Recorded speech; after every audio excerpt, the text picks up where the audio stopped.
Hi, I'm Zetta from the UK Confederation of Hypnotherapy Organisations, and I'm here today with fellow hypnotherapist Lisa Williamson. Hello, Lisa. Hello, Zetta. Lovely to be here. Um, we're going to talk today about hypnotherapy for pain. Can hypnotherapy help with pain? The interesting thing about pain is it's a perception that's processed by the brain.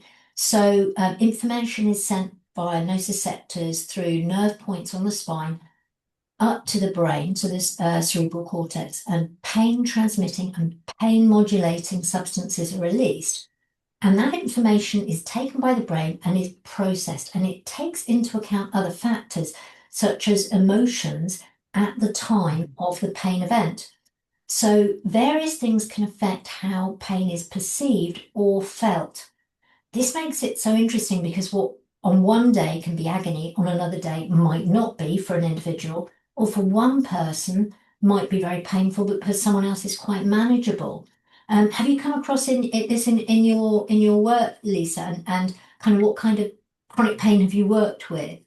Yes, I mean, and as you say, it's incredibly interesting, people's perception of pain. And I've had a few clients to come along with fibromyalgia, Yeah, arthritis, back pain, or knee pain, and mobility. And it's important to say that you do need a diagnosis from your GP first before you have a session of hypnotherapy, and then we can then go forward with that. But you're absolutely right. The perception of pain and how on some days it seems better than others. It's very interesting, isn't yes. it? I think, and that thing about a diagnosis, obviously, we don't want to be masking pain if it's telling us something. So that Yes. pain signal is to tell us there's something wrong. Okay, Yeah. once we know what's wrong, it might be a damaged ligament or something, and then we can deal with supporting that person with that pain. But Yeah. we've got to know what's causing it first before we try to help someone mask it and manage it.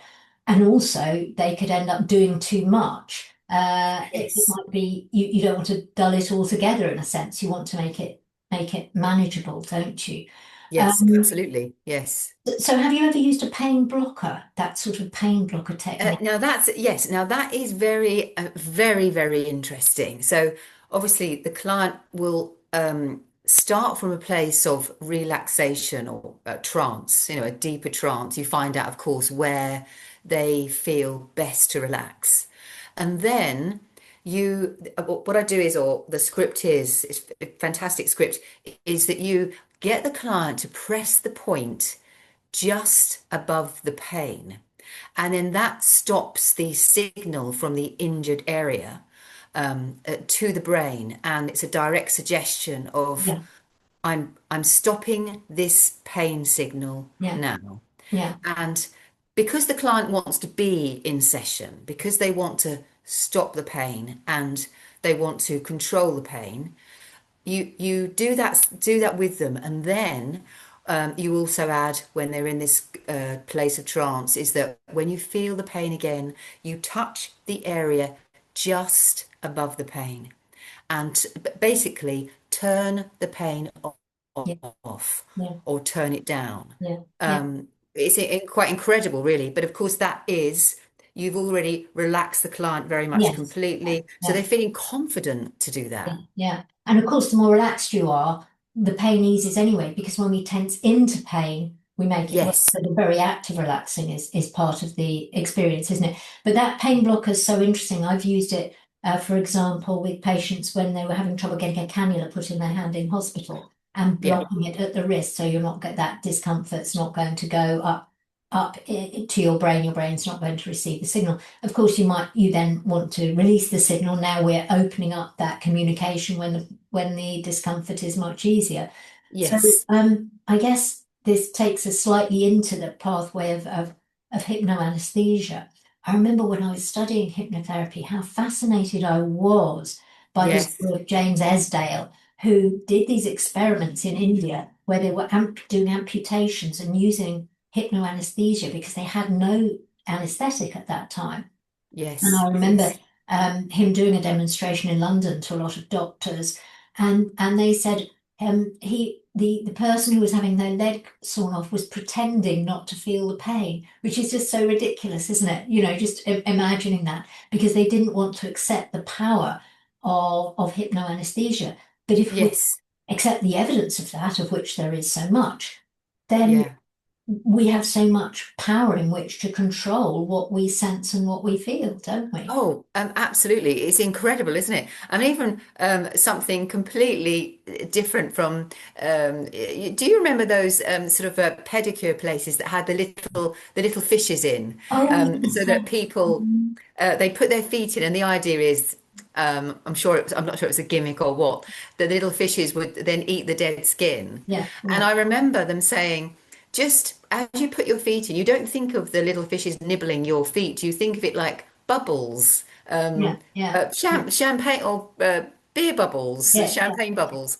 And it's that changing the perception, isn't it? Change, that's absolutely right. You're changing the perception of the interpretation of the message Yes, that yes, the brain, absolutely. And brain. is that why people can have, get into ice cold water? They're Yeah, trained their mind to not think, my word, this is absolutely freezing, and I'm yeah, going to yeah, freeze. And yeah, yeah. Well, it, that inner dialogue, I guess, is important too, isn't it? Because some people talk the pain up, and yes, we're yes. looking to move people away from the pain, which I guess takes me through to what sort of treatments you might use for somebody with pain.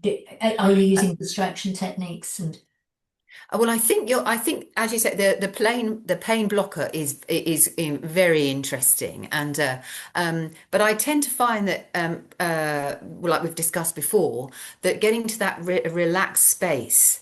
So if a client has already told you they like to relax at a beach, yeah, gentle waves, soft sand, as they're telling you about it, they're feeling that lovely sensation of being on the beach. yeah, So I like to bring a place of relaxation first. And as you say, as you pointed out there, distraction. We can focus somewhere else. It's a bit like that lovely script, Zetta, when we're in a restaurant and they're saying that or a cafe, and you're talking to your friend, and yes, you yeah, start to hear somebody else talking. So yeah, you zone out from your friend and listen to that yeah. person, and we Yeah, can so it zone in and moving. out. Yeah, so we Yes, want to move out of the body in a sense, out of that body awareness for a while, to get yes. some respite, I guess, from that. Yes. And Um, then and then do you think that that then gives them a sort of a confidence with the pain to think, yeah, pain, you're going to work with me. We are yeah, going to lower this now, and yeah, uh, yeah, and not fear the pain, yeah. Because that's exactly the point, isn't it? People get caught in a fear of the pain and fear of I can't do anything because I've got this pain, and it's moving away from that perception. I think my most incredible experience working with pain was with a cancer patient who I used to visit once a week, who was in the terminal stages of cancer. And they were in agony, waiting to be able to have their next dose of morphine. They had 2 hours to go, and they didn't know how they were going to get through these 2 hours. And I don't think I can go into trance today. She was going, I just can't, I just can't. I said, that's okay. Do you mind if I just talk though? And she went, no, that's fine. And I just began to do some I just modulated my voice and I talked in a very gentle way. And I did that NLP technique where I gave the pain a color, a shape, a texture, and a sound, and I got her to wrap it up in a blanket, and she was wrapping up and managing the pain. And she'd been rocking when we started with the pain, she couldn't say so, and gradually she got more and more still, and she became completely quiet, her eyes closed. And I carried on talking, and then I stopped and I just sat there, and she was in complete peace. And I felt, my goodness, if we can talk our way out of that level of agonizing pain, how yes, powerful this is. And eventually, about half an hour later, she opened her eyes and said, "Thank you. I feel so much better." And just got her through to that next dose of painkiller. I'm not saying we could avoid that pain altogether, but she got a respite a from respite. that pain Yes, when yes, she was in a place where she really wasn't coping. yeah, And if people could learn some techniques like that they could use for themselves when they yes. reach that difficulty, that's really amazing, isn't it? We Oh, can control absolutely. like Yeah. that. Yeah. I suffer from a lot of chronic headaches because of an eye condition I have. I remember when I first had that pain, I couldn't imagine normal life with that level of pain. But Yeah. as you gradually learn to manage it more and you begin to do things in pain, um, you you begin to reclaim your life and you don't let it dictate everything. And in fact, it's sad to say, you forget what it's like if you've got chronic pain without it. And that's actually Yes. the place to be, to not Yes. remember total pain free permanently with never a problem, because then that's more challenging, isn't it? But it's moderating that pain and making it livable so that you can Yes. get on with your life to a certain. Yeah. Yeah, absolutely. To bring it down some levels or to switch it off, Yeah, even just a little bit of time, just to be able to rebalance yourself and yeah. just Or to I have a think turn break. it Yeah. down. Like you can imagine a dial, a control center, can't you? And Yes. turn Yes, it I do up. love that script. I used that this morning actually with somebody turning down that dial for the pain in her lower back, Yeah. It's uh, fascinating. One of my favourites is the Ericksonian truisms, because as ever, Erickson, one of our heroes, where he said, you have this incredible ability to turn off sensation because whilst you've been sitting there, you've forgotten the sensation of the glasses upon your nose, and only as I mention it, oh, suddenly, oh yes, I feel it, or the sensation of the shoes on your feet. No anesthesia was put into your feet to stop you feeling the shoes on your feet. yeah, yeah, So it's this realization that, oh my goodness, yes, I do turn off sensation. yeah, And if I can remove my awareness of the sensation of my shoes on my feet, I can move my awareness elsewhere. So we're moving yes, away from the pain. Though another of his techniques I quite like was to find the center of the pain. It was something I experimented with when I was having my early pain, and he gets you to imagine moving into the center of the pain, and you yeah. realize you can't. Well, I found I couldn't find the center of the pain, so Ah, you end up almost going away from it because you can't find the center of the pain. So you move right. away from it. You kind of bounce away from the pain, but Yes, double yes. down and find this center point of the pain, which I found a very interesting. Yeah, that's very interesting. And as you were saying that, I forgot about that script about the center of pain. Yeah, And then when you said that about you can't find the center, my brain automatically thought, but I'm in the pain and I can leave it now. yeah, I found that, yeah, that was yeah. I actually love one of your scripts from your book about the Dead Sea, Oh yes, yeah, relaxing in that. And opening, yeah, I use that with myself sometimes if I get an achy neck, yeah, yeah, rather than think, oh, my neck is so stiff. yeah, Well, initially I might think that, yeah, but take myself through that exercise of the visuals yeah, yeah. of the Dead Sea supporting me, all the little muscles being supported. And it's Lift it up. just Yeah. quite amazing, really, how things Amazing. relax. As I think you said it earlier, pain, we can tense Yeah, up, we can't go we? like that, and we make it Yeah. worse, don't we? We relax into it. It's so much less painful. Yes. Obviously, there are levels of pain, aren't there? And obviously, people Yeah. in really extreme pain, we're taking the edge off it, and Yeah. and somewhere in the middle, we can move to a point where it's negligible. Um, Yes. and I think that another thing is sort of using the idea of like a cool and warm temperatures where you move. It's like having a hot poultice and a cold poultice. It's amazing how the mind works with these ideas. Yeah. Um, Yes. and I guess this is because this pain is a perception. So we're looking at pain being something that is felt, and there are so many other factors going on Yes. that it Yes, makes us more exactly. open to these kind of visualization processes to help us manage pain. And do you find I've had a few some success with the dentist, dental Yes. people having Yeah. Yeah. fear of dentists, fear of the pain of Yeah. dental Yeah. work, Yeah. and I actually use it myself. I'm never very Yes. keen when you see the Yeah. hygienist and you think, oh, it's Yeah. gonna touch the nerve, Yeah. and so I quite often relax in a space that I'm on the beach, Yeah. or when the cold water spray goes in my mouth.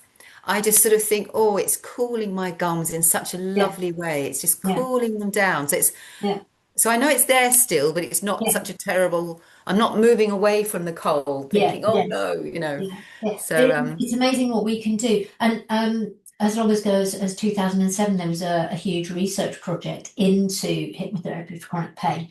And, its findings really supported the use of hypnotherapy for pain. So it's a tool that we can do, obviously, with a client who's in a difficult moment, but yes, also to give them techniques and support systems that they can use for themselves, or being recordings perhaps, or just simple techniques that they can work through for themselves to help manage that pain so they can begin to live their life again. And I think when they begin to live their life again, the pain is more manageable anyway because they're distracted away from the pain to a yes, certain extent by getting absorbed.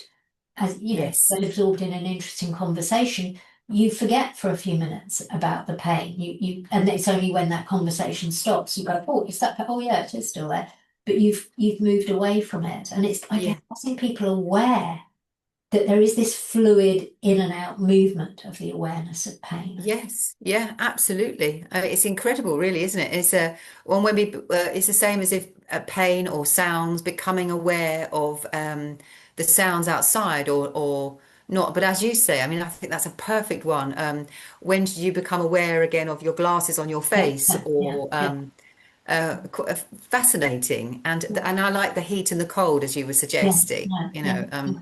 I mean, there's just so much we can do. And I think it's exciting of all we work in so many different areas as hypnotherapists, but when you help someone manage pain, that's really feels good, doesn't it? To have Yeah, given someone the opportunity to manage yeah, their pain and reclaim their life a bit and make it more bearable. So, yeah, absolutely, absolutely. oh, Lisa, we could talk for hours, but I thank know you we so much could for exactly. taking the time to talk to me today about can hypnotherapy help with pain, and I think we've answered that question. Okay. Absolutely Thank lovely. you. Yeah, it Thank was a you. pleasure. Thank you very much, Zetta. Thank Thank you. you. Goodbye.